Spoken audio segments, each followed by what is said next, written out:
செந்தில் பாலாஜி மனு தொடர்பாக அமலாக்கத்துறை பதிலளிக்க சென்னை மாவட்ட 3வது கூடுதல் நீதிமன்றம் உத்தரவு பிறப்பித்திருக்கிறது. முழு விவரங்களை செய்தியாளர்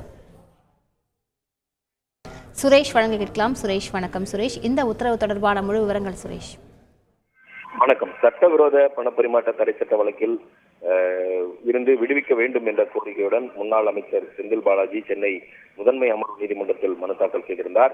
இந்த மனு மீது அனைத்து தரப்பு வாதங்களும் நிறைவடைந்ததை அடுத்து இன்றைக்கு அந்த மனுவில் உத்தரவு பிறப்பிக்கப்படும் என்று நீதிபதி அல்லி அறிவித்திருந்தார். இந்த நிலையில் இந்த மனு மீது மீண்டும் வாதங்களை முன்வைக்க அனுமதிக்க வேண்டும் என்று செந்தில் பாலாஜி தரப்பில் நேற்று ஒரு புதிய மனுவானது தாக்கல் செய்யப்பட்டிருந்தது. அந்த மனு இன்றைக்கு விசாரணைக்கும் பட்டியலிடப்பட்டிருந்தது. ஆனால் முதன்மை அமர்வு நீதிமன்ற நீதிபதி அல்லி விடுமுறை என்பதால் இந்த மனு 3வது கூடுதல் அமர்வு நீதிமன்ற நீதிபதி ஆனந்த் முன்பு விசாரணைக்கு வந்தது.